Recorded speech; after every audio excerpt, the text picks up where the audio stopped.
بارش کا زور ابھی بھی بہت زیادہ تھا، بجلی کی چمک اور بادلوں کی گرج بھی بارش کا ساتھ خوب نبھا رہی تھی۔ اچھا ہوا ہم سب نے یہاں پناہ لے لی، نہیں تو ہم کسی حادثے کا شکار بھی ہو سکتے تھے، زینت نے کہا تو کامران کے ساتھ ساتھ فراز اور ماریا حیرت سے ان کا منہ تکنے لگے۔ کیا ہوا؟ آپ لوگ اس طرح میری طرف کیوں دیکھ رہے ہیں؟ انہوں نے پریشان نگاہوں سے ان تینوں کو دیکھا۔ بیگم صاحبہ، ہم تینوں اس لیے آپ کو حیرت سے دیکھ رہے ہیں کہ تھوڑی دیر پہلے تو آپ کہہ رہی تھی کہ یہ لڑکی چڑیل بھی ہو سکتی ہے، اور اب آپ ہی کہہ رہی ہیں کہ ہم نے اس گھر میں پناہ لے کر اچھا کیا۔ ایک تو آپ لوگ میری ہر بات پکڑ کر بیٹھ جاتے ہیں۔ اتنے میں ہانیہ ان سب کے لیے چائے بنا کر لے آئی۔ خوب مزے سے انہوں نے چائے کو پیا۔ اس کے بعد کامران صاحب نے پوچھا، تمہارے ابو اور بھائی کہاں ہیں؟ وہ جی ابو فیکٹری گئے ہوئے ہیں، وہاں چوکیدار ہیں۔ اچھا، ایک بات کی حیرت ہے مجھے، ہانیہ اتنی طوفانی بارش میں تم سڑک پر کیا کر رہی تھی؟ صاحب جی جنگل میں میرا بھائی لکڑیاں لینے گیا ہے، اس کے پیچھے گئی تھی۔ لکڑیاں صبح بھی لائی جا سکتی ہیں۔ وہ جی صبح کو بھائی جلدی کام پر چلا جاتا ہے، گھر میں لکڑیاں تھوڑی بہت پڑی تھی جن سے میں نے آپ کے لیے چائے بنائی۔ صاحب جی آپ لوگ ایسا کریں کہ اوپر کے کمرے میں آرام کریں، جب بارش تھمے گی تو آپ لوگوں کو میں جگا دوں گی، ٹھیک ہے؟ بارش کا ارادہ ابھی رکنے والا نہیں تھا۔ فراز چارپائی پر لیٹا چھت کو گھور رہا تھا۔ کامران، زینت اور ماریا تو گہری نیند کے مزے لوٹ رہے تھے، جبکہ فراز ہانیہ کے خیالوں میں ڈوبا ہوا تھا۔ اس نے اپنی زندگی میں اتنی خوبصورت لڑکی نہیں دیکھی تھی، اوپر سے اس کا سادہ سا انداز۔ شاید اس بارش نے مجھے ہانیہ سے ملانا تھا۔ اس نے خود سے ہم کلامی کی، اس کا دل ہانیہ سے ملنے کو چاہ رہا تھا۔ اس نے اپنے خاندان والوں پر نگاہ ڈالی، وہ گہری نیند میں تھے۔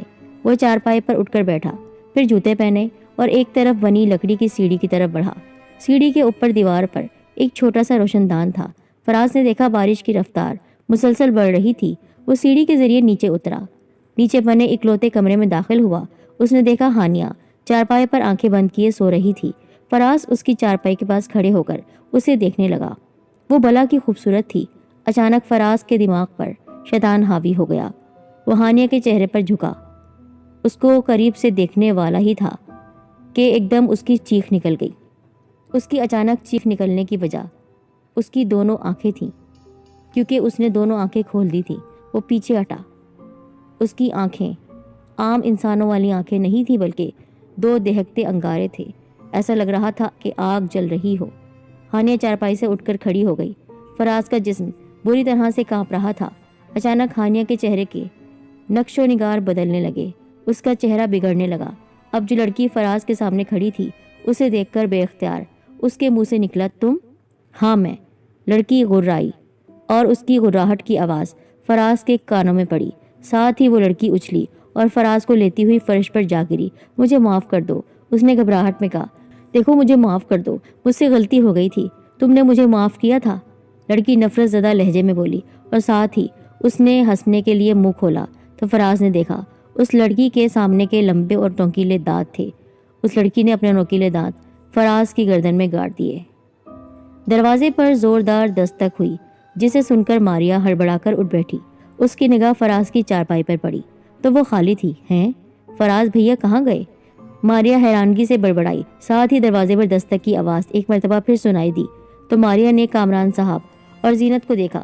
وہ صاف سمجھ گئی کہ وہ ایسی گہری نیند میں ہیں کہ انہیں جگانے میں اگر وہ لگ گئی تو دروازے پر دستک دینے والا دروازہ توڑ دے گا۔ وہ اٹھ کر بیٹھی اور اس نے اپنے جوتے پہنے، لکڑی کی سیڑھی کے ذریعے چھت سے نیچے اتری۔ اس دوران دروازے پر کئی مرتبہ دستک ہو چکی تھی۔ ماریا نے آگے بڑھ کر پوچھے بنا بیرونی دروازہ کھول دیا اور چیختی ہوئی پیچھے ہٹی۔ باہر ایک خوبصورت نوجوان ہاتھ میں کلہاڑی لیے کھڑا تھا۔ ارے ارے، آپ چیخ کیوں رہی ہیں؟ اس نوجوان نے گھبراتے ہوئے پوچھا۔ یہ آپ نے کلہاڑی کیوں پکڑ رکھی ہے؟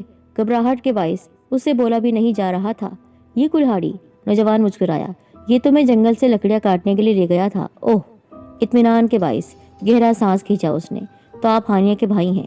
وہ تو میں ہوں، لیکن آپ لوگ کون ہیں اور اس وقت میرے گھر میں کیا کر رہے ہیں؟ نوجوان نے مسکراتے ہوئے کہا، ہم مسافر ہیں۔ ہم کیا آپ کے ساتھ کچھ اور لوگ بھی ہیں؟ اس نے حیرت سے پوچھا۔ جی ہاں، میرے ممی پاپا اور ایک بھائی ساتھ ہیں۔ یقیناً ہانیہ آپ لوگوں کو یہاں لائی ہوگی۔ جی ہاں، بڑی مہمان نواز ہے ہانیہ۔ جی ہاں، آپ کی بات بالکل ٹھیک ہے، لیکن وہ کہیں نظر نہیں آ رہی۔ نظر تو میرا بھائی بھی کہیں نہیں آ رہا۔ ہو سکتا ہے وہ اور آپ کے بھائی میرے پیچھے آئے ہوں۔ میں جنگل میں لکڑیاں لینے کے لیے گیا تھا۔ ویسے مسٹر، آپ کا نام کیا ہے؟ مجھے جبار کہتے ہیں۔ میں ماریا ہوں، اس نے اپنا تعارف کروایا۔ مسٹر جبار، لکڑیاں صبح بھی تو لائی جا سکتی تھی، آخر اس طوفانی اور شدت والی بارش میں اتنی زیادہ لکڑیوں کی کیا ضرورت پڑ گئی؟ ماریا جی، گھر میں لکڑیاں کم تھی، اس لیے اور ہمارے لیے کام ہوتا ہے، چاہے وہ طوفانی رات میں کیوں نہ کیا جائے۔ ویسے بھی مجھے صبح کام پر جلدی جانا ہوتا ہے۔ ہانی نے بھی کچھ ایسا ہی بتایا تھا۔ ماریا نے ذہن پر زور دیتے ہوئے کہا، میں باہر سے لکڑیاں لاتا ہوں۔ اتنا کہہ کر جبار نے وہ کلہاڑی دیوار کے ساتھ رکھی اور بیرونی دروازے کی طرف بڑھا۔ اس کی واپسی ہوئی تو اس نے لکڑیوں کا بڑا سا گٹھر اٹھا رکھا تھا۔ اس نے وہ لکڑیاں کچن میں رکھ دیں۔ آپ چائے پئیں گی؟ ویسے تو میں پی چکی ہوں، لیکن موسم کی مناسبت سے چلیے پھر سے پی لیتی ہوں۔ وہ مسکرا رہی تھی، بے حد خوبصورت گبرو جوان تھا۔ وہ کچن کی طرف بڑھ گیا۔ تھوڑی دیر بعد اس کی واپسی ہوئی۔ اس کے ہاتھ میں چائے کے 2 کپ تھے۔ ایک پیالہ اس نے ماریا کی طرف بڑھا دیا اور سامنے کرسی پر بیٹھ گیا۔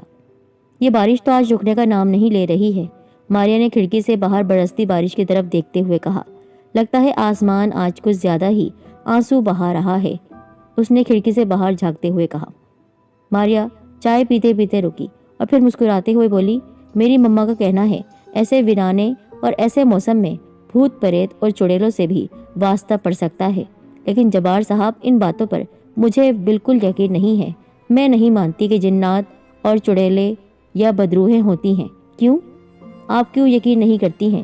اندھیری رات ہے، برستی بارش، چمکتی بجلی اور گرجتے بادل، ماحول بہت خوفناک ہے اور آپ مجھے ڈرانے کی کوشش کر رہے ہیں۔ تو میں آپ کو بتاتی چلوں مسٹر جبار، میں آج کل کی پڑھی لکھی اور سمجھدار لڑکی ہوں۔ میں ان باتوں پر یقین نہیں رکھتی ہوں۔ اس میں پڑھا لکھا اور سمجھدار ہونے کا کیا سوال ہے؟ ماریا صاحبہ، بھوت پریت جادو حقیقت ہیں، ان کا ذکر ہر دور میں رہا ہے۔ جبار صاحب، آج کل جس چیز کا نام جادو ہے وہ ہے سائنس۔ سائنس نے جادو کو بہت پیچھے چھوڑ دیا ہے۔ ماریا، جادو اپنی جگہ اور سائنس اپنی جگہ، اخبار ان واقعات سے بھرے پڑے ہیں۔ اخباروں کی بات چھوڑیے جناب، اخبارات میں تو کافی حد تک جھوٹ لکھا ہوتا ہے۔ آپ کوئی موجودہ مثال دیں تو مانوں میں۔ تو آپ سچ میں بھوت پریت کو، روحوں کو، بدروحوں کو نہیں مانتی؟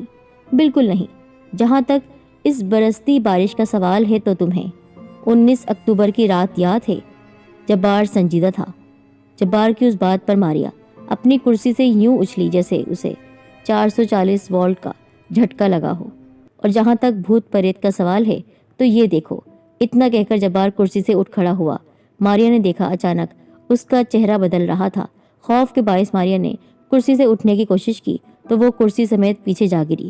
پھر اچانک چہرہ بدلتا ہوا جبار کمرے سے غائب ہو گیا۔ ماریا دھڑکتے دل کے ساتھ اٹھ کھڑی ہوئی اور چاروں طرف اندھیرے میں اس کو دیکھنے لگی۔ کہاں گیا؟ ابھی وہ اس کو ڈھونڈ رہی تھی کہ پیچھے سے آواز آئی، پہچانا مجھے؟ اچانک ماریا کو اپنے پیچھے سے وہی کرخت ڈراؤنی غراتی ہوئی مردانی آواز سنائی دی۔ ماریا تیزی سے گھومی۔ اس کے پیچھے خوبصورت نوجوان وہی کلہاڑی ہاتھ میں پکڑے کھڑا تھا جو تھوڑی دیر پہلے جبار کے ہاتھ میں تھی۔ اس کی آنکھیں سرخ ہو رہی تھی۔ وہ اس کو گھور کر دیکھ رہا تھا۔ تم؟ بے اختیار ماریا کے منہ سے نکلا۔ ہاں میں، پہچان لیا؟ اتنا کہہ کر اس خوبصورت نوجوان نے کلہاڑی کا زوردار وار ماریا کی گردن پر کیا تو ماریا کو نہ تو چیخنے اور نہ ہی سنبھلنے کا وقت ملا۔ اس کی گردن کٹ کر کسی فٹ بال کی طرح زمین پر جا گری۔ وہ ایک سانپ کی پھنکار تھی جس نے زینت بیگم کی نیند میں خلل ڈالا تھا اور اسے آنکھیں کھولنے پر مجبور کر دیا تھا۔ زینت نے دیکھا ایک کالے رنگ کا سانپ زینت کے اوپر کنڈلی مارے بیٹھا ہوا تھا جو کسی وقت بھی اس کو ڈس سکتا تھا۔ اتنا خوفناک سانپ اتنے قریب سے دیکھنے پر اس کا منہ، اس کا حلق خشک ہو گیا۔ اس نے اپنی آنکھیں گھمائی تو کامران گہری نیند میں ڈوبا ہوا خراٹے لے رہا تھا۔ زینت نے اپنی آنکھوں کا دائرہ دوبارہ سانپ کی طرف کیا تو اسے حیرت کا ایک شدید جھٹکا لگا۔ اب اس کے اوپر سانپ موجود تھا ہی نہیں، غائب ہو چکا تھا۔ اس نے گہری اطمینان کے ساتھ لمبی سانس کھینچی، اٹھ کر بیٹھی، اپنے ماتھے پر آئے پسینے کو صاف کیا۔ فراز اور ماریا کی چارپائیاں خالی تھیں۔ ارے یہ دونوں کہاں چلے گئے؟ خود سے ہم کلام ہوئی۔ سنیے، زینت بیگم نے خراٹے لیتے کامران صاحب کو آواز دی، لیکن کامران ٹس سے مس نہ ہوئے۔ ایک تو یہ ہیں، جب سوتے ہیں تو دنیا کی خبر سے بالکل فارغ ہو جاتے ہیں، منہ بناتے ہوئے کہا۔ پھر انہوں نے چپل پہنی۔ فراز، ماریا، انہوں نے زور سے آواز دی لیکن کوئی جواب موصول نہیں ہوا تو وہ لکڑی کی سیڑھیوں کی طرف بڑھی۔ لکڑی کی سیڑھی کی طرف بڑھی تو پیچھے سے ایک مرتبہ پھر سانپ کی پھنکار سنائی دی۔ زینت جلدی سے گھومی لیکن پیچھے کچھ نہیں تھا۔ لکڑی کی سیڑھی کے اوپر روشن دان میں سے زینت بیگم نے باہر جھانکا۔ بارش کا زور ابھی بھی کم نہیں ہوا تھا۔ یہ بارش آج رک کیوں نہیں رہی ہے؟ عجیب بات ہے، ایسا لگتا ہے بہت طوفانی بارش ہے، کچھ انہونی ہونے والی ہے۔ عجیب سا دھڑکا لگا ہوا ہے، تشویش کے عالم میں بولی۔ پھر نیچے اتر آئی فراز، ماریا۔ ایک بار پھر دونوں کو انہوں نے آواز دی لیکن اب بھی کوئی جواب نہیں آیا۔ یہ دونوں کمبخت کہاں چلے گئے؟ اتنی بارش میں باہر تو نہیں جا سکتے ہیں۔ انہوں نے پورا گھر دیکھا لیکن انہیں فراز اور ماریا کہیں نظر نہیں آئے اور نہ ہی ہانیہ۔ اسی وقت سامنے کی دیوار کسی فلم اسکرین کی طرح روشن ہو گئی۔ زینت بیگم حیرت سے اس طرف دیکھنے لگی۔ فلم اسکرین کی طرح روشن دیوار میں ایک سین میں ایک خوبصورت کمرے میں ایک بیڈ پر ایک لڑکا اور ایک لڑکی اپنی مستی میں مست تھے۔ اسی کمرے کی کھڑکی کے پیچھے سے ایک 30-32 سال کا آدمی حیرت سے آنکھیں پھاڑے وہ منظر دیکھ رہا تھا۔ اچانک لڑکی کی نظر کھڑکی کے پیچھے کھڑے اس آدمی پر پڑی۔ وہ تیزی سے کھڑکی کے پاس سے ہٹ گیا۔ اوہ نو! لڑکی پریشان ہو گئی۔ کیا ہوا؟ اصغر نے ہمیں دیکھ لیا تو پھر اس میں پریشانی والی بات کیا ہے؟ اسے مروا دیتے ہیں؟ اس لڑکے نے ہنستے ہوئے کہا۔ نہیں نہیں، اس طرح تو کامران کا سارا شک مجھ پر آ جائے گا۔ اس لڑکی زینت نے کہا۔ شک کا کیا مطلب؟ پچھلے کئی مہینوں سے کامران کو مجھ پر شک ہے کہ میرے کسی سے غلط تعلقات ہیں۔ انہوں نے اس چوکیدار اصغر کے بچے کو میری جاسوسی پر لگا دیا ہے۔ لیکن زینت، تمہیں کیسے پتا کہ کامران نے اصغر کو تمہاری جاسوسی پر لگایا ہوا ہے؟ میری خاص خادمہ نے مجھے بتایا ہے، اور اس کی بات صحیح بھی ہے کیونکہ میں نے ابھی اسے کھڑکی کے پاس کھڑے ہوئے دیکھا ہے۔ تم فکر کیوں کرتی ہو؟ میرے پاس ایک کام کا بندہ ہے جو ایسے مارے گا اس کو کہ وہ قتل نہیں کہلائے گا بلکہ قدرتی موت لگے گی۔ تم فکر نہ کرو۔ دروازے پر دوسرا سین ابھرا جس میں کوارٹر کے باہر زوروں کی بارش ہو رہی تھی اور اس کمرے میں اصغر پریشانی کے عالم میں ٹہل رہا تھا۔ کامران صاحب تو دوسرے شہر گئے ہوئے ہیں، آتے ہی انہیں بتا دوں گا کہ ان کی بیگم کتنے غلط کام کر رہی ہیں، لیکن کہیں زینت مجھے مروا نہ دے۔ یہ سوچ کر وہ پریشان ہو گیا۔ ابھی وہ سوچ ہی رہا تھا، اسی وقت اصغر کو کمرے میں ایک سانپ کی پھنکار کی آواز سنائی دی۔ زمین پر دیکھا تو ایک کالے رنگ کا بڑا سا سانپ کنڈلی مارے بیٹھا تھا۔ اس سے پہلے کہ اصغر اپنا بچاؤ کرتا، سانپ نے اسے برے طریقے سے ڈس لیا۔ اس کے ساتھ ہی دیوار اپنی پہلی جیسی حالت میں آ گئی۔ یہ تو وہ خود سے باتیں کر رہی تھی۔ ہاں زینت، یہ تمہارے کالے کرتوت تھے جو میں نے تمہیں دکھائے ہیں۔ پیچھے مڑی، غراتی ہوئی مردانہ آواز جو سنائی دی تھی۔ تیزی سے گھوم کر جب پیچھے دیکھا، اصغر غصے کی حالت میں تھا۔ تم زندہ ہو؟ ہم تو تمہیں مار چکے تھے۔ ہاں میں تو مر چکا تھا، لیکن زینت آج تمہاری موت بن کر لوٹا ہوں۔ اتنا کہہ کر اصغر نے اپنے ہاتھ لمبے کیے۔ اس کے ہاتھ بڑے ہوتے جا رہے تھے۔ اس کے ہاتھ لمبے ہوتے ہوئے زینت کی گردن تک پہنچے اور دونوں ہاتھوں سے اس نے اس کی گردن دبوچ لی، اور دوسری جانب سے ایک کالا سانپ رینگتا ہوا اس کی جانب آیا جس نے اس کے پیروں پر اس کو ڈس لیا اور وہ اسی وقت فرش پر گرتی چلی گئی۔ اٹھیے! اچانک کسی نے کامران کو جھنجھوڑا۔ وہ ہڑبڑا کر اٹھ بیٹھا۔ کون ہے؟ ارد گرد نگاہیں دوڑاتے ہوئے کہا، لیکن انہیں جھنجھوڑنے والا کوئی بھی موجود نہیں تھا۔ ابھی وہ یہی سوچ رہے تھے کہ مجھے کس نے اٹھایا ہے۔ چارپائیوں کی طرف دیکھا، نہ بیگم تھی نہ بچے تھے۔ ارے یہ لوگ کہاں گئے؟ پھر آواز کس کی تھی؟ ابھی سوچ ہی رہے تھے کہ دل دلا دینے والا منظر ان کا منتظر تھا۔ سامنے 3 لاشیں چھت کے ساتھ الٹی لٹکی ہوئی تھی۔ ایک لاش کا سر دھڑ سے غائب تھا اور اس دھڑ سے تیزی سے خون بہہ رہا تھا۔ باقی دونوں لاشوں سے بھی خون بہہ رہا تھا۔ وہ دھڑ کسی لڑکی کا تھا۔ خوف کے باعث کامران کا پورا جسم پسینے میں نہا گیا، تھر تھر کانپنے لگے۔ غور کیا تو ان کا اوپر کا سانس اوپر اور نیچے کا سانس نیچے رہ گیا، اور پاؤں تلے سے زمین سرکتی ہوئی محسوس ہونے لگی۔ جان نکل رہی تھی جسم سے۔ وہ تینوں لاشیں زینت، فراز اور ماریا کی تھی۔ ماریا! خوف اور صدمے کی وجہ سے کامران کے منہ سے الفاظ نہیں نکل رہے تھے۔ وہ آگے بڑھے اور لاشوں کے قریب جا کر دھاڑے مار مار کر رونے لگے۔ ابھی وہ خود کو سنبھالنے کے لیے ناکام تھے اور دھاڑے مار مار کر رو ہی رہے تھے۔ کس نے میرے خاندان کو ختم کر دیا؟ کس نے میرے بچوں اور بیوی کو مارا ہے؟ یہ سوچ رہے تھے کہ دیوار پر کسی فلم اسکرین کی طرح روشن ہو گئی دیوار، اور اس دیوار پر زینت کی کالی راتوں اور کالے کرتوتوں والا سین چل رہا تھا۔ وہ منظر دیکھ کر کامران نے حیرت سے زینت کی الٹی لٹکی لاش کی طرف دیکھا۔ اب اسی دیوار پر ایک نیا منظر ابھرا۔ اس منظر میں خوبصورت لڑکا ماریا کا راستہ روکے کھڑا تھا۔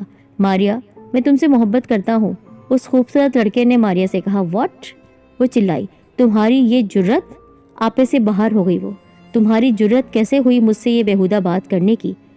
وہاں پر ماریا کے سارے دوست جمع ہو چکے تھے اور وہ اس کو ہنستے ہوئے دیکھ رہے تھے۔ لیکن تم نے کچھ دن پہلے یہی بیہودہ بات مجھ سے کی تھی کہ میں تم سے محبت کرتی ہوں۔ اس لڑکے نے بظاہر اسے یاد دلایا تو وہ اپنے دوستوں کی جانب دیکھ کر زور زور سے ہنسنے لگی۔ ہا ہا ہا، وہ تو میں تم سے مذاق کر رہی تھی۔ شرط لگائی تھی اپنے دوستوں سے کہ تمہیں مجبور کر دوں گی خود سے محبت کرنے پر، کیونکہ تم کسی لڑکی کی طرف دیکھتے نہیں تھے، ہر وقت پڑھتے رہتے تھے۔ تو میں نے یہ شرط لگائی کہ اس کو اپنے سامنے جھکاؤں گی، اور دیکھو تم کو مجھ سے محبت ہو گئی نا۔ مذاق کیسا رہا؟ مذاق؟ وہ لڑکا جیسے چیخ پڑا۔ کسی کے احساسات سے کھیلنا مذاق ہوتا ہے؟ میں تو تمہاری طرف دیکھتا بھی نہیں تھا۔ تم بار بار مجھ سے یہی کہتی تھی کہ تم مجھ سے محبت کرتی ہو۔ میں تم سے کہا کرتا کہ میں ایک غریب لڑکا ہوں اور تم ایک امیر زادی۔ جواباً تم کہا کرتی تھی تو کیا ہوا؟ عشق امیری غریبی نہیں دیکھتا، عشق صرف کیا جاتا ہے نہ کہ ہو جاتا ہے۔ یہ ذات پات کو نہیں دیکھتا۔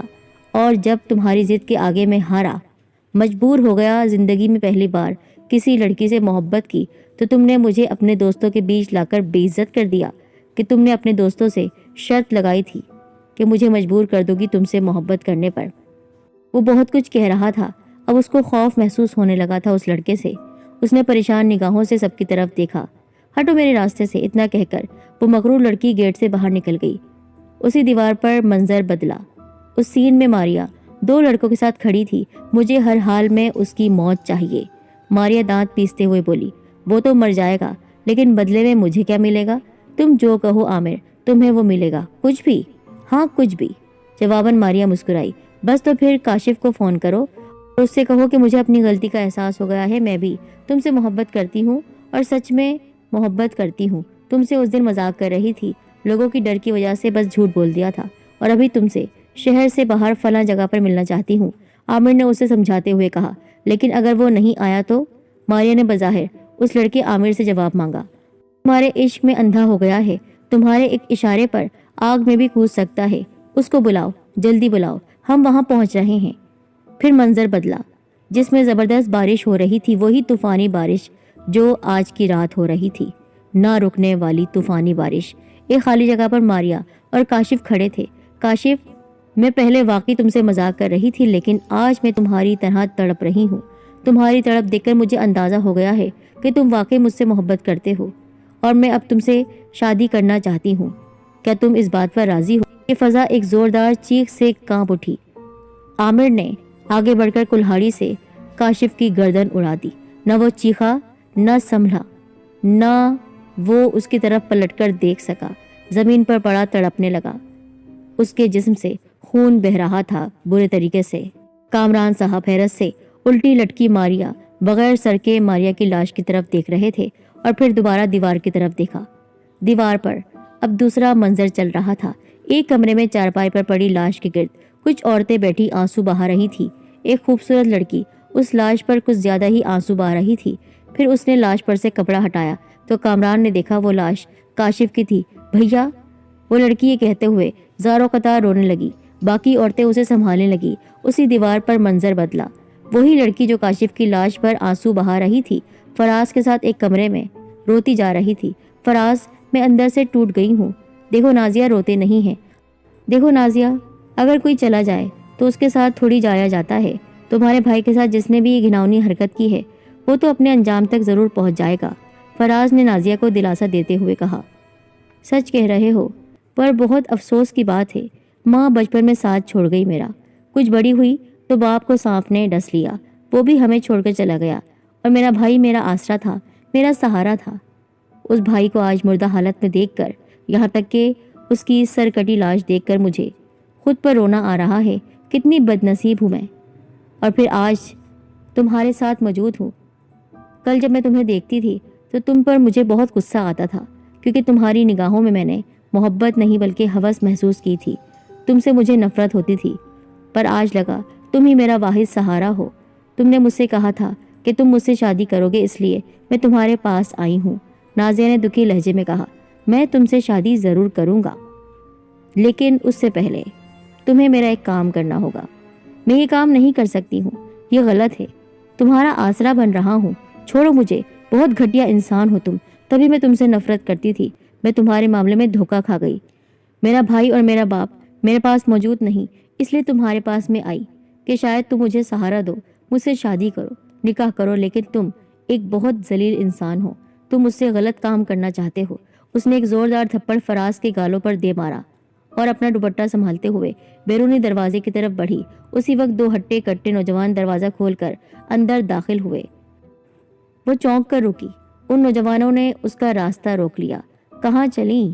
آج تو تمہارے ساتھ اپنا کام کر کے رہیں گے، بڑا انتظار کروایا تم نے، اور جہاں تک شادی کا سوال ہے تو ایسے وعدے تو میں تم جیسی بے شمار دو کوڑی کی لڑکیوں سے کر چکا ہوں، اور ان کے ساتھ بھی وہی کرتا ہوں جو آج تمہارے ساتھ کروں گا۔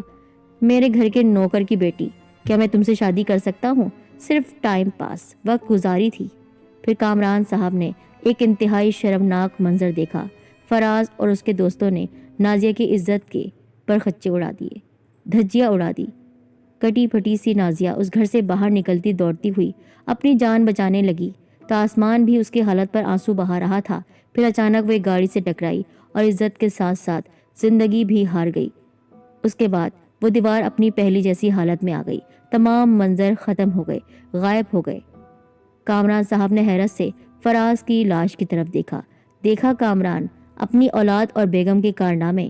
اچانک ان کے کانوں میں ایک مردانہ آواز پڑی تو وہ تیزی سے گھومے۔ پیچھے اصغر، کاشف اور نازیہ کھڑے تھے۔ یہ کیا ہو گیا؟ اور تم لوگ زندہ ہو؟ نہیں، ہم مر چکے ہیں، بہت بری موت، ہمیں مارا گیا ہے۔ تمہارے سامنے ہی سارے منظر تھے جس میں تمہاری بیوی، تمہارے بیٹے اور بیٹی نے ہمیں مروایا تھا۔ کتنے برے طریقے سے اذیت ناک موت دی تھی۔ کامران صاحب، آپ کی بیگم بدخصلت عورت تھی، آپ کے کہنے پر میں نے اس کی جاسوسی کی اور اس نے مجھے مروا دیا، لیکن آپ کی اولاد بھی افسوس آپ کی بیوی جیسے ہی، اپنی ماں جیسے نکلی۔ انہوں نے میرے بعد میرے خاندان کے پیچھے نہیں چھوڑا۔ آپ نے دیکھ ہی لیا کہ ان کے ساتھ کیا ہوا، لیکن آج ہمارا انتقام پورا ہو گیا، ہم نے اپنا انتقام پورا کر لیا۔ وہ زور زور سے ہنس رہا تھا۔ کامران غمزدہ نظروں سے ان لاشوں کی طرف دیکھ رہا تھا